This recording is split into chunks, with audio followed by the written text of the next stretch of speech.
মাধ্যমিক ও উচ্চ মাধ্যমিক পর্যায়ে সারা দেশে জাল সনদে শিক্ষকতা করছেন ৫ শতাধিক শিক্ষক। বেতন ভাতার অর্থ ফিরিয়ে নিতে শিক্ষা মন্ত্রণালয়কে সুপারিশ। সনদ জালিয়াতি বা যে কোনো অনিয়মের বিষয়ে আমাদের জিরো টলারেন্স।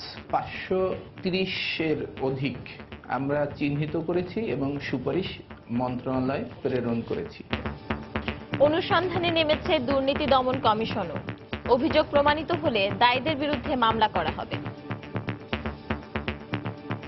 সারা দেশের বিভিন্ন শিক্ষা প্রতিষ্ঠানে এই দুর্নীতির কাজটি ঘটেছে। যদি অপরাধটি প্রাথমিকভাবে প্রমাণিত হয়, দায়ী ব্যক্তিদের বিরুদ্ধে মামলা রুজু করা হবে। দেখছিলেন বিশেষ শিরোনাম। সন্ধ্যার সময়ের সঙ্গে আছি আমি পারমিতা হিম এবং আমি ফয়সাল মোর্শেদ। এবার অন্যান্য শীর্ষ সংবাদ।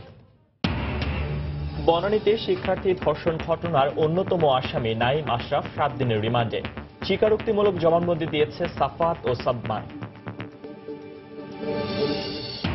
কোনো মানুষই গৃহহীন থাকবে না, স্বনির্ভর দেশ করতে কাজ করছে বর্তমান সরকার। নেত্রকোনার খালিয়াজুড়িতে ত্রাণ বিতরণ অনুষ্ঠানে প্রধানমন্ত্রী। রিয়াদে ইসলামিক সামিটে জঙ্গিবাদ দমনে দেশের অবস্থান তুলে ধরা হবে। ব্রিফিংয়ে পররাষ্ট্রমন্ত্রী। মক্কা মদিনা আক্রান্ত হলে সেনা পাঠাবে বাংলাদেশ।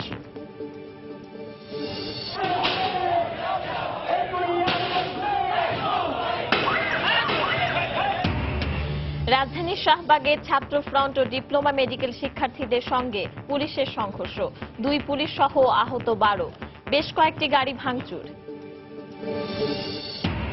এবং রাজধানীতে উন্নতি নেই পরিবহন ব্যবস্থার। সীমাহীন দুর্ভোগে যাত্রী। কৌশলগত পরিকল্পনা অনুযায়ী সংস্কারের পরামর্শ বিশেষজ্ঞদের।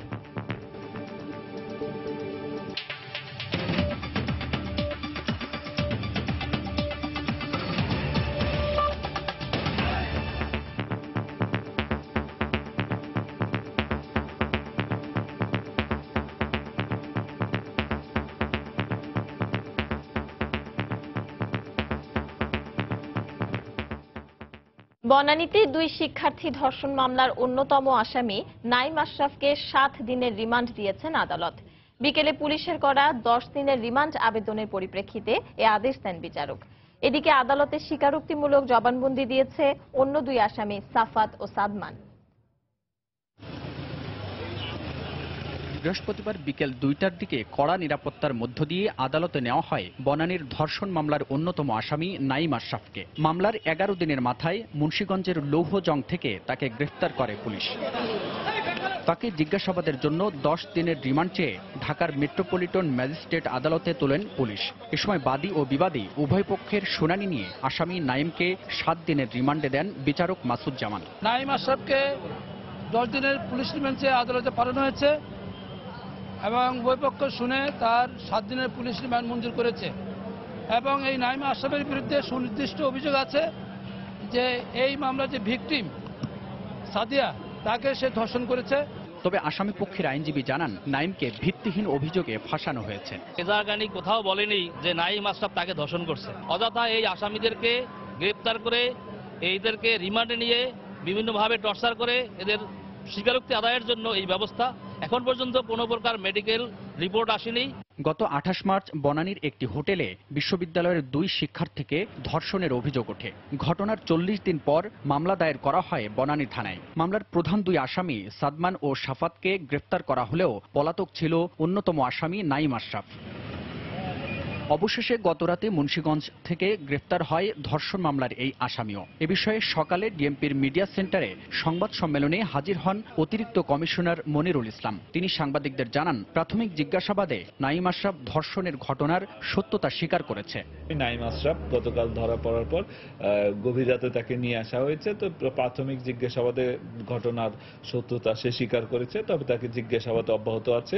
বাকি আসামিরা তাদের যার যে ভূমিকা ছিল সেটি কিছুটা অনেকটাই স্বীকার করেছে। তো তাদের জিজ্ঞাসাবাদ অব্যাহত আছে এবং তাদের জিজ্ঞাসাবাদে প্রাপ্ত তথ্যগুলো যাচাই বাছাই করা হচ্ছে। এদিকে সাফাত আহমেদ ও সাদমান সাকিব পৃথক আদালতে 164 ধারায় জবানবন্দি দিয়েছে বলে জানায় পুলিশ। হাবিবুল ইসলাম হাবিব, সময় সংবাদ, ঢাকা। এদিকে স্বরাষ্ট্রমন্ত্রী আসাদুজ্জামান খান কামাল বলেছেন, বনানীতে শিক্ষার্থী ধর্ষণের ঘটনা তদন্তে কোনো গাফিলতি পেলে ব্যবস্থা নেওয়া হবে।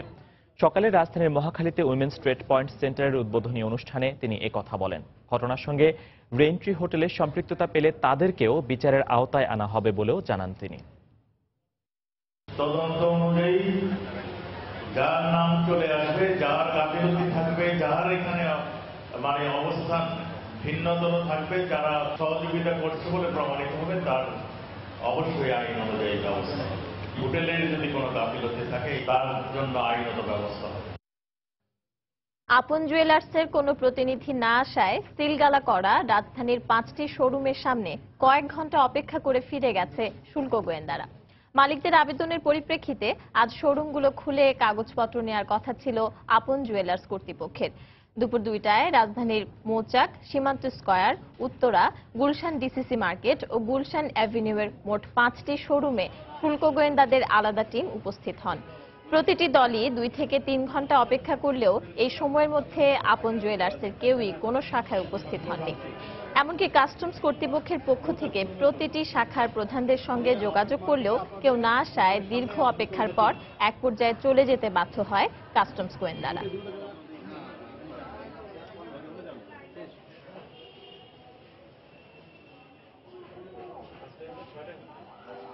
শুল্ক গোয়েন্দার পক্ষ থেকে আমরা একটা বড় একটা সুযোগ তাদেরকে দিয়েছিলাম তাদের আবেদনে সাড়া দিয়ে, কিন্তু আমরা প্রায় 2 ঘন্টা যাবত এখানে অপেক্ষা করেছি, ওনাদের কোনো প্রতিনিধিকে আমরা পাইনি।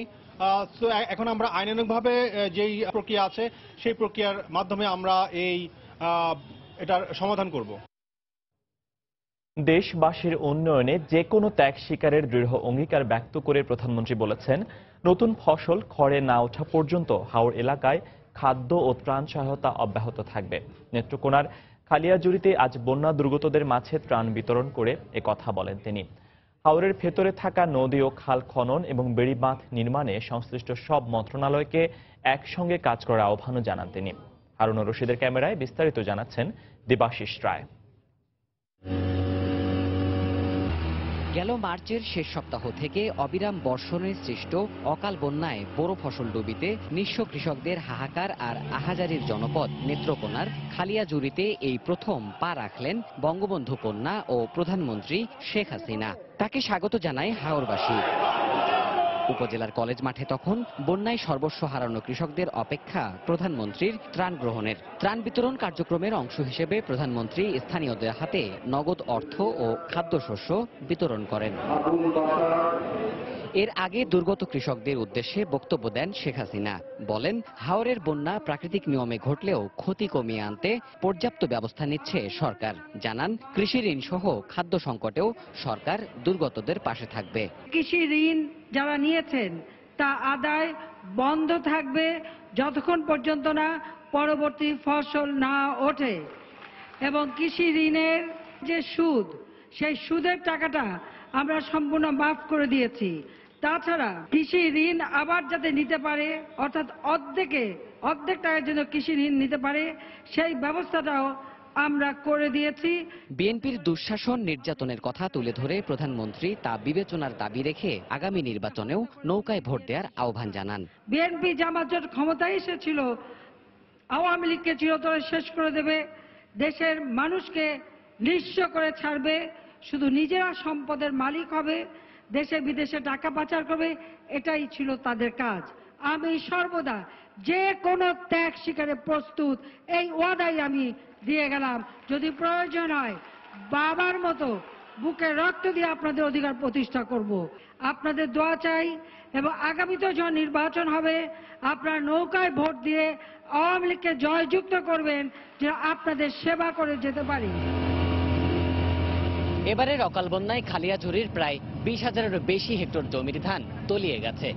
দুর্গত এই এলাকা পরিদর্শন করে প্রধানমন্ত্রী শেখ হাসিনা বললেন, এই এলাকার হাহাকার চিরতরে মুছে দিতে এলাকার স্থানীয় প্রতিনিধিদেরও এগিয়ে আসতে হবে। এরপর সারা বছরের পরিশ্রমের ফসল চোখের সামনেই বন্যার পানিতে ভেসে যাওয়ার কষ্ট সহ্য করে বেঁচে থাকা মানুষগুলোর বর্তমান অবস্থা জানতে খালিয়াজুড়ির বিস্তীর্ণ হাওরের বেশ কিছু অংশ স্পিডবোর্ডে পরিদর্শন করেন প্রধানমন্ত্রী। সেখানে বেশ কিছু পরিবারের হাতে ত্রাণ তুলে দেন তিনি।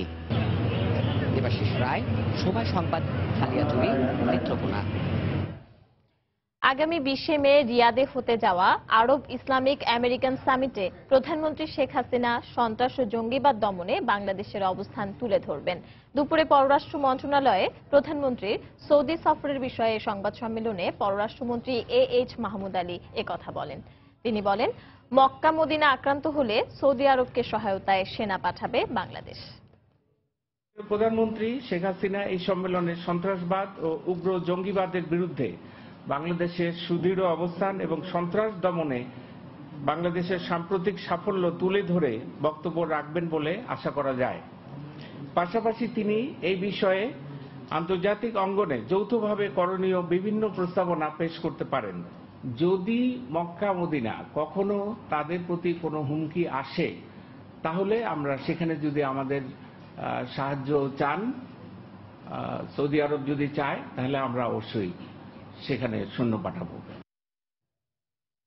সন্ধ্যার সময়ে আরো থাকছে, ভুল চিকিৎসায় ঢাকা বিশ্ববিদ্যালয়ের ছাত্রীর মৃত্যুর অভিযোগ, সহপাঠীদের বিক্ষোভ ভাঙচুর, চিকিৎসক ও নার্স সহ 9 জনের বিরুদ্ধে মামলা।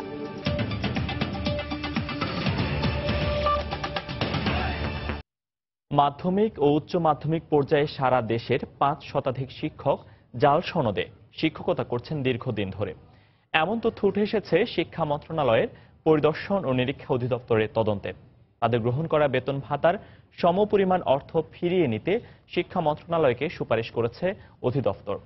এসব শিক্ষকের বিরুদ্ধে অনুসন্ধানে নেমেছে দুর্নীতি দমন কমিশনও। দুদকের পক্ষ থেকে বলা হয়েছে, অভিযোগ প্রমাণিত হলে দায়ীদের বিরুদ্ধে মামলা করা হবে। বিলায়েত হোসেনের রিপোর্ট। ডিআইএ বলছে যে প্রাথমিকভাবে প্রমাণ হয়ে গেছে যে আপনার নিবন্ধন সনদটা জাল। সনদটা আসলে এটা আমি দিইনি, ঠিক আছে, এটা আমি বলেছি, ওদেরকে আমি ফেস করেছি। এখানে কমিটির লোকজন আমাদের পরিচিত ছিল, সামহা ওরা কিভাবে ম্যানেজ করে দিচ্ছে, যিনি দিচ্ছেন তিনি আসলে নাই। আপনার সনদ স্কুল বা কমিটি ম্যানেজ করবে কেন? আপনার তো সনদটা নিজে, কমিটি তো আমাদের নিজে করলো। এই শিক্ষকের মতো অনেকেই বছরের পর বছর শিক্ষকতা করছেন জাল সনদে। গত 2 বছর ধরে চলমান তদন্তে এমন প্রমাণ পেয়েছে শিক্ষা মন্ত্রণালয়ের পরিদর্শন ও নিরীক্ষা অধিদপ্তর। এরই মধ্যে সারা দেশের মাধ্যমিক ও উচ্চ মাধ্যমিক পর্যায়ের বিভিন্ন শিক্ষা প্রতিষ্ঠানের 531 জন শিক্ষকের সনদ জাল বলে প্রমাণিত হয়েছে। এর বাইরেও প্রাথমিকভাবে চিহ্নিত হয়েছেন আরো 126 জন। 530-এর অধিক আমরা চিহ্নিত করেছি। এছাড়া 1.5 শতাধিকের উপরে আরো চিহ্নিত হয়েছে, কিন্তু সেটা এখনো প্রক্রিয়ার মধ্যে আছে। সনদ জালিয়াতি বা যে কোনো অনিয়মের বিষয়ে আমাদের জিরো টলারেন্স। অধিদপ্তরের তথ্য বলছে, এসব শিক্ষকদের মধ্যে 340 জনই চাকরি নেওয়ার সময় জমা দিয়েছেন শিক্ষক নিবন্ধনের ভুয়া সনদ। এছাড়া কম্পিউটার ও সাচিবিক বিদ্যার ভুয়া সনদ দিয়েছেন 151 জন এবং অন্যান্য জাল সনদ দিয়েছেন 40 জন। এমন তথ্যে নড়ে চড়ে বসে দুর্নীতি দমন কমিশনও। ভুয়া সনদদারী শিক্ষকদের বিরুদ্ধে তথ্য প্রমাণ জোগাড়ে মাঠে নেমেছে সংস্থাটি। সারা দেশের বিভিন্ন শিক্ষা প্রতিষ্ঠানে এই দুর্নীতির কাজটি ঘটেছে। সেই কারণে আমাদের অনুসন্ধান কাজও সারা দেশব্যাপী চলছে। যদি অপরাধটি প্রাথমিকভাবে প্রমাণিত হয়, তাহলে অবশ্যই তাদের বিরুদ্ধে, দায়ী ব্যক্তিদের বিরুদ্ধে মামলা রুজু করা হবে। দুদক আমাদের কাছে তথ্য চেয়েছে, আমরা সেই অনুপাতে প্রয়োজনীয় তথ্য দিচ্ছি এবং আমরা সার্বিক সহযোগিতা করছি। আমরা আশা করি দুদককে সার্বিক সহযোগিতা করবে। জাল সনদদারী এসব শিক্ষক এরই মধ্যে বেতন ভাতা হিসাবে গ্রহণ করেছেন প্রায় 19 কোটি টাকা। এই অর্থ ফেরত নেওয়ার প্রক্রিয়া শুরু হয়েছে বলেও জানান তিনি। বিলায়েত হোসাইন, সময় সংবাদ, ঢাকা। সরকারি বিশ্ববিদ্যালয়ে বেতন না বাড়ানোর দাবিতে বিক্ষোভ করেছে শিক্ষার্থীদের বিভিন্ন সংগঠন। দুপুরে ইউজিসি ঘেরাও ও প্রধানমন্ত্রীর সঙ্গে দেখা করতে যাওয়ার সময় পুলিশের বাধার মুখে পড়ে তারা। পুলিশের সঙ্গে দফায় দফায় ধাওয়া পাল্টা ধাওয়ার ঘটনা ঘটে। পরিস্থিতি নিয়ন্ত্রণে টিয়ারশেল ছুড়লে আহত হন বেশ কয়েকজন শিক্ষার্থী। একই সময় উচ্চশিক্ষার সুযোগের দাবিতে বিক্ষোভ করেছে ডিপ্লোমা মেডিকেল অ্যাসিস্ট্যান্ট শিক্ষার্থীরা।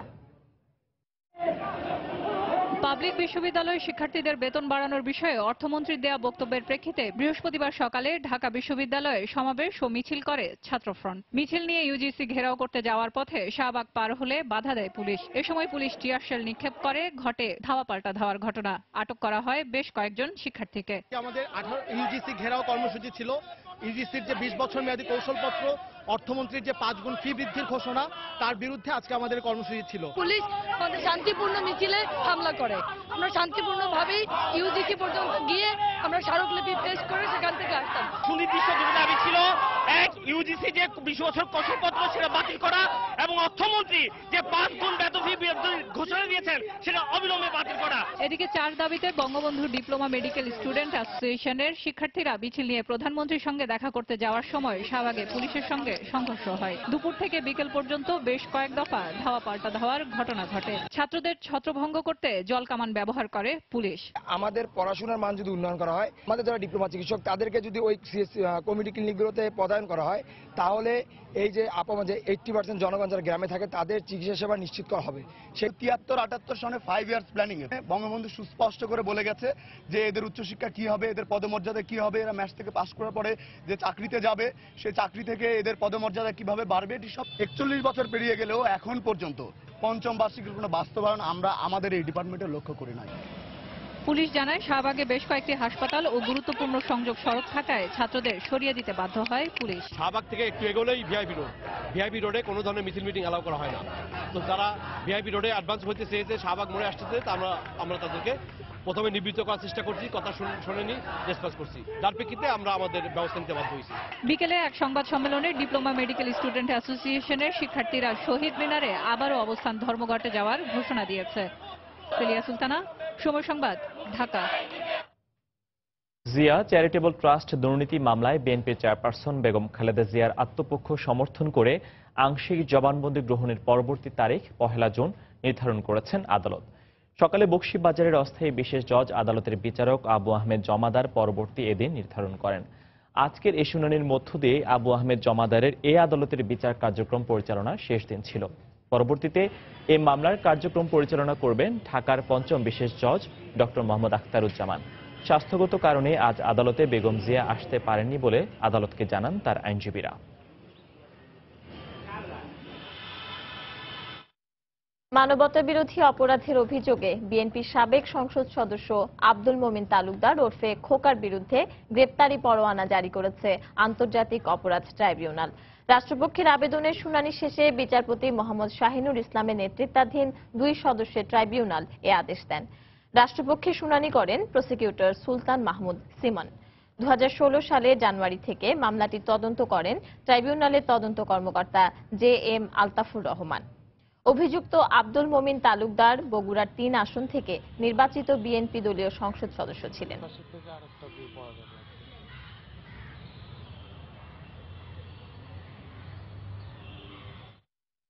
রাষ্ট্রদ্রোহ মামলায় বিএনপির যুগ্ম মহাসচিব আসলাম চৌধুরীকে 6 মাসের অন্তর্বর্তীকালীন জামিন দিয়েছেন হাইকোর্ট। জামিন আবেদনের শুনানি শেষে বিচারপতি মিফতাউদ্দিন চৌধুরী ও বিচারপতি ANM বশিরুল্লাহ সমন্বয়ে গঠিত হাইকোর্টের দ্বৈত বেঞ্চ এ আদেশ দেন।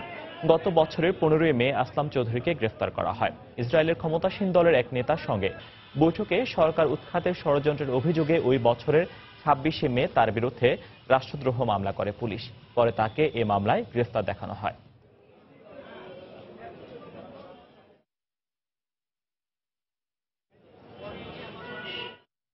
ডিজিটাল সিকিউরিটি অ্যাক্টের মাধ্যমে আইসিটি আইনের 57 ধারার সব অসঙ্গতি দূর হবে বলে জানিয়েছেন আইনমন্ত্রী আনিসুল হক। সেই সঙ্গে এই ধারার যেন অপব্যবহার না হয় তা নিশ্চিত করা হবে বলেও জানান মন্ত্রী। দুপুরে সচিবালয়ে তিনি একথা বলেন। আইসিটি একটা বিশেষ কারণে করা হয়েছিল।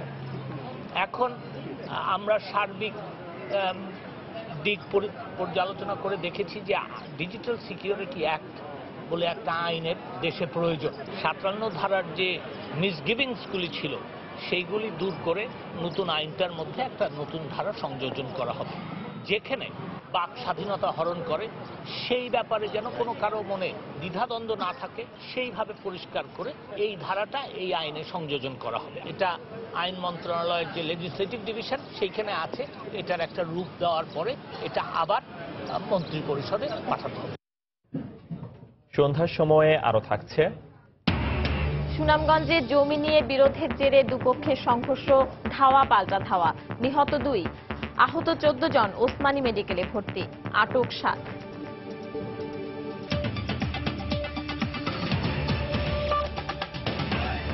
রাজধানীতে মেট্রো রেল কিংবা ফ্লাইওভার নির্মাণের দিকে বিভিন্ন সংস্থার যতটা ঝোঁক তার কানাকড়িও নেই পরিবহন ব্যবস্থা নিয়ে।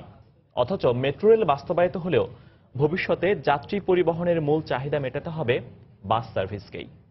পরিবহন বিশেষজ্ঞরা বলছেন, শুধু মেট্রো রেল বা বিআরটি এর অপেক্ষায় না থেকে কৌশলগত গণপরিবহন পরিকল্পনা অনুযায়ী বাস চলাচল ব্যবস্থা সংস্কার হওয়া উচিত। তাফসির বাবুর রিপোর্ট। দিনের পর দিন এভাবেই চলছে ঢাকার পরিবহন ব্যবস্থা। যানজট, বাসের স্বল্পতা, ভাড়া নৈরাজ্য আর চলাচলের বিশৃঙ্খলা মিলিয়ে প্রায় অকেজো এই পরিবহন ব্যবস্থা আর কতদিন, এমন প্রশ্নের যেন উত্তর নেই কারো কাছে। সব জায়গায় তো সমস্যা, আপনার ড্রাইভাররা স্কিল না, কষ্ট দুর্ভোগ এটা মনে হয় যে আপনার করতে হবে সবসময়, লাঘব বোধহয় মানে আশা করা যায় না। বাস্তবতা হচ্ছে ঢাকার গণপরিবহন নিয়ে প্রথম মহাপরিকল্পনা বা এসটিপি প্রণীত হয় 2004 সালে। তবে নানা কারণে এর বাস্তবায়ন আটকে যাওয়ায় 2015 সালে তা সংশোধন করে তৈরি করা হয় আরএসটিপি। ঢাকার ভবিষ্যৎ বিবেচনায় নিয়ে আরএসটিপিতে মেট্রো রেল 3টি থেকে বাড়িয়ে করা হয় 5টি আর বিআরটি রাখা হয় 2টি। এর মধ্যেই মেট্রো রেল 6 এর কাজ শুরু হলেও বাকি পরিকল্পনা বাস্তবায়িত হবে 2035 সাল নাগাদ। কিন্তু ততদিনে কি অবস্থা দাঁড়াবে নগরবাসীর? এগুলার তারিখ হইল আপনার 2035 সাল নাগাদ শেষ হবে। তো এই 2035 পর্যন্ত আমরা কি করব? সুতরাং বাস সিস্টেমকে রেখে আগিয়ে যেতে হবে কাজ। ঢাকা শহরের টোটাল যেই পরিবহন চাহিদাটা থাকবে তার মাত্র 17% এই বিআরটি এবং এমআরটি দিবে। বাস কিন্তু তখনও 40% এই পরিবহন চাহিদাটার সেবাটা দেবে। তারা বলছেন, বাস সার্ভিস নিয়ে নতুন কোনো পরিকল্পনার দরকার নেই, বরং আরএসটিপিতে বাসের জন্য যে পরামর্শ দেয়া আছে তা বাস্তবায়ন করলেই চেহারা পাল্টে যাবে গণপরিবহনের। বাস রুট ফ্র্যাঞ্চাইজ করে সীমিত সংখ্যক কোম্পানি দিয়ে তার গতি বাড়ানোর জন্য তাকে একটু গুরুত্ব দিতে হবে রাস্তার মধ্যে, এবং গুরুত্ব হিসাবে বলা ছিল এখানে একটা ডেডিকেটেড লেন করে দেওয়া। রাজধানীর উত্তরা থেকে মহাখালী হয়ে এই লম্বা রুট ধরেই বাস্তবায়ন হওয়ার কথা ছিল অল্প সময়ে অধিক যাত্রী পরিবহনে সক্ষম বাস র্যাপিড ট্রানজিট বা বিআরটিসি। কিন্তু এই রুটের মাঝখানেই এই মগবাজার মৌচাক ফ্লাইওভার গড়ে ওঠায় এখন সেই প্রকল্প একরকম বাতিলের খাতায়। বিশেষজ্ঞরা বলছেন, এমনিতেই অনেক দেরি হয়ে গেছে, এখন নগর জুড়ে এরকম নতুন নতুন প্রকল্প গড়ে ওঠার আগেই যদি বিআরটি আর বাস সিস্টেমকে সংস্কার করা না যায় তাহলে ভবিষ্যতে আর তা কখনোই সম্ভব হবে না। তাফসির বাবু, সময় সংবাদ, ঢাকা। রাজধানীর একটি হাসপাতালে ভুল চিকিৎসায় ঢাকা বিশ্ববিদ্যালয়ের প্রাণিবিদ্যা বিভাগের এক ছাত্রীর মৃত্যুর অভিযোগ উঠেছে। এই ঘটনায় বিশ্ববিদ্যালয়ের প্রক্টর বাদী হয়ে হাসপাতালের কর্তব্যরত চিকিৎসক ও নার্স সহ 9 জনের বিরুদ্ধে ধানমন্ডি থানায় মামলা করেছেন। নিহত আফিয়া জাহিনের সহপাঠীরা জানান, বুধবার সকালে জ্বর নিয়ে ধানমন্ডির একটি হাসপাতালে ভর্তি হন আফিয়া। ডাক্তার বিভিন্ন পরীক্ষা নিরীক্ষার পর জানান আফিয়া ব্লাড ক্যান্সারে আক্রান্ত। সেভাবেই চলে তার চিকিৎসা। রাত 2টার দিকে তার অবস্থার অবনতি ঘটলে আইসিইউতে নেয়ার পরামর্শ দেয় হাসপাতাল কর্তৃপক্ষ।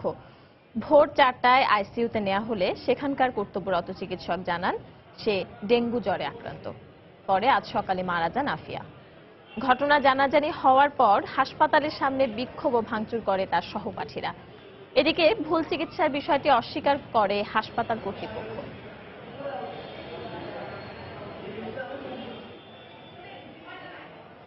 সুনামগঞ্জে জমি নিয়ে বিরোধের জেরে সংঘর্ষে 2 জন নিহত হয়েছেন, আহত হয়েছেন আরো 14 জন। দুপুরে ছাতক উপজেলার জাউয়া বাজারে এই সংঘর্ষ হয়। এই ঘটনায় 7 জনকে আটক করা হয়েছে। পুলিশ জানায়, জমি নিয়ে দীর্ঘদিন ধরে কোনাপাড়া গ্রামের আব্দুল ওয়াদুদের সঙ্গে হাবিবপুর গ্রামের আব্দুল কাহারের বিরোধ চলছিল। এরই জেরে আজ কথা কাটাকাটির এক পর্যায়ে দেশীয় অস্ত্র নিয়ে সংঘর্ষে জড়িয়ে পড়ে দুপক্ষ। ধাওয়া পাল্টা ধাওয়ার খবর পেয়ে পুলিশ ঘটনাস্থলে পৌঁছে পরিস্থিতি নিয়ন্ত্রণে আনেন। এ সময় উভয় পক্ষের আহত 15 জনকে উদ্ধার করে সিলেট ওসমানী মেডিকেলে ভর্তি করা হয়। সেখানে চিকিৎসাধীন অবস্থায় হাফিজ আবু সাইদ নামে একজন মারা যান। সংঘর্ষের সময় আতঙ্কে হৃদযন্ত্র ক্রিয়া বন্ধ হয়ে সুলতান মিয়া নামে আরও একজনের মৃত্যু হয় বলে জানিয়েছে পুলিশ।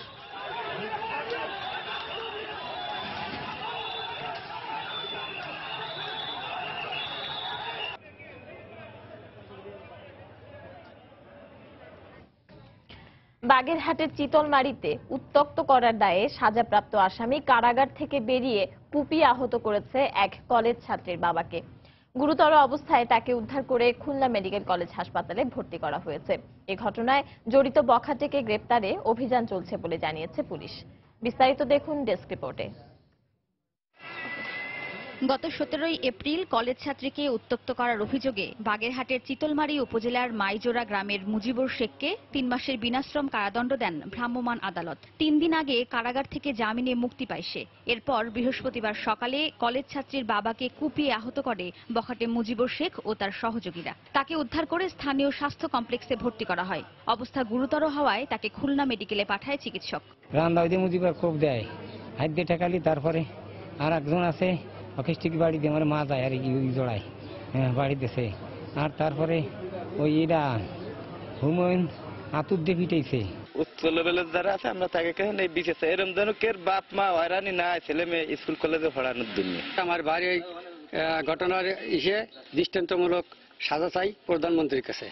বখাটে মুজিবুর শেখকে গ্রেফতারে অভিযান চলছে বলে জানিয়েছে পুলিশ।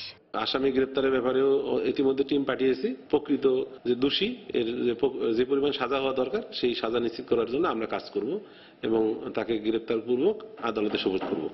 ঘটনার পর থেকে অভিযুক্ত ও তার সহযোগীরা পলাতক রয়েছে। সময় সংবাদ, বাগেরহাট। শিশুদের পরিপূর্ণ বিকাশে মৌলিক অধিকারের পাশাপাশি দেশপ্রেম ও মানবিক মূল্যবোধের উন্মেষ ঘটানোর আহ্বান জানিয়েছেন রাষ্ট্রপতি মোহাম্মদ আব্দুল হামিদ। বিকেলে রাজধানী শিশু একাডেমিতে জাতীয় শিশু পুরস্কার প্রতিযোগিতা 2017-এর পুরস্কার প্রদান অনুষ্ঠানে তিনি এই আহ্বান জানান। অনুষ্ঠানে বিভিন্ন ক্ষেত্রে বিজয়ীদের মাঝে পুরস্কার ও সনদ বিতরণ করেন রাষ্ট্রপতি। তিনি শিশুদের পড়াশোনায় অতিরিক্ত চাপ না দিতে অভিভাবকদের প্রতি আহ্বান জানান। এছাড়া বর্তমান সরকার শিশুদের জন্য কাজ করছে উল্লেখ করে রাষ্ট্রপতি বলেন, শিশুরা যাতে শারীরিক, মানসিক ও বুদ্ধিমত্তার সঙ্গে বেড়ে ওঠে সেজন্য সরকার জাতীয় শিশু নীতি 2011 প্রণয়ন করেছে। তিনি সব সরকারি বেসরকারি প্রতিষ্ঠানকে আরও বেশি শিশু বান্ধব কর্মসূচি নেয়ার আহ্বানও জানান। আমরা চাই শিশুরাই হবে আমাদের স্বপ্নের সত্যিকার উত্তরাধিকার। সুবিধাবঞ্চিত ও স্বল্প সুবিধাপ্রাপ্ত শিশুদের গোড়া দূর করায় উন্নত জীবনমানের সুযোগ সুবিধা পৌঁছে দিয়ে সৃষ্টি করতে হবে একটি কল্যাণমুখী সুষম শিশু বান্ধব পরিবেশ। সাম্প্রতিক সময়ে তথ্য প্রযুক্তির ক্ষেত্রে অনুকূল পরিবেশ তৈরি করে ডিজিটাল বাংলাদেশ গঠনের যে উদ্যোগ গ্রহণ করা হয়েছে তার সবটুকু সুবিধা যাতে শিশুরাও ভোগ করতে পারে তা নিশ্চিত করতে হবে। দেশের বাইরের খবর। পাকিস্তানে গুপ্তচর বৃত্তির অভিযোগে ভারতীয় নাগরিক কুলভূষণ যাদবের মৃত্যুদণ্ড স্থগিত করে রায় দিয়েছেন আন্তর্জাতিক বিচারিক আদালত আইসিজে। ভারত সরকারের আবেদনের পরিপ্রেক্ষিতে আন্তর্জাতিক আদালত আজ এ রায় ঘোষণা করেন। আগামী আগস্টে আদালতের চূড়ান্ত সিদ্ধান্তের আগে কুলভূষণের ফাঁসি কার্যকর করা যাবে না। এ রায়কে ভারতের বড় ধরনের কূটনৈতিক সাফল্য হিসেবে দেখা হচ্ছে। আন্তর্জাতিক আদালতে পাকিস্তানের দেয়া মৃত্যুদণ্ড অতি সত্বর বাতিল এবং আন্তর্জাতিক আইনে এ আদেশকে অবৈধ ঘোষণার আবেদন জানায় ভারত। দেশটির দাবি, পাকিস্তান একতরফাভাবে বিচার করে কুলভূষণকে মৃত্যুদণ্ড দিয়েছে। গত মাসে তার মা পাকিস্তানের আদালতে মৃত্যুদণ্ড বাতিলের আবেদন জানান। শেষ পর্যন্ত আন্তর্জাতিক আদালতে যায় ভারত। দেশটির হয়ে গুপ্তচর বৃত্তির অভিযোগে পাকিস্তানের একটি সামরিক আদালত সাবেক নৌবাহিনীর সদস্য কুলভূষণ যাদবকে মৃত্যুদণ্ড দেন। পাকিস্তানের পররাষ্ট্র মন্ত্রণালয়ের পক্ষ থেকে বলা হয়েছে, কুলভূষণের বিরুদ্ধে উপযুক্ত তথ্য প্রমাণ আন্তর্জাতিক আদালতে উপস্থাপন করবে পাক সরকার। সন্ধ্যার সময় রিপোর্ট যায় শীর্ষ সংবাদ জানিয়ে দিচ্ছি আরেকবার। বনানীতে শিক্ষার্থী ধর্ষণ ঘটনার অন্যতম আসামি নাইম আশরাফ 7 দিনের রিমান্ডে। স্বীকারোক্তিমূলক জবানবন্দি দিয়েছে সাফাত ও সাদমান। কোনো মানুষই গৃহহীন থাকবে না। স্বনির্ভর দেশ গড়তে কাজ করছে বর্তমান সরকার। নেত্রকোনার খালিয়াজুড়িতে ত্রাণ বিতরণ অনুষ্ঠানে প্রধানমন্ত্রী। রিয়াদে ইসলামিক সামিটে জঙ্গিবাদ দমনে দেশের অবস্থান তুলে ধরা হবে। ব্রিফিংয়ে পররাষ্ট্রমন্ত্রী। মক্কা মদিনা আক্রান্ত হলে সেনা পাঠাবে বাংলাদেশ।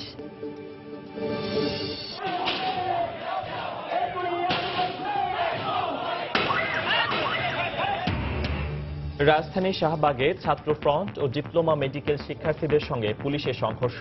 2 পুলিশ সহ আহত 12, বেশ কয়েকটি গাড়ি ভাঙচুর। এবং সারা দেশে মাধ্যমিক ও উচ্চ মাধ্যমিক পর্যায়ে জাল সনদে শিক্ষকতা করছেন 5 শতাধিক শিক্ষক। শিক্ষা মন্ত্রণালয়ের তদন্ত প্রতিবেদন, ফেরত দিতে হবে বেতন ভাতা।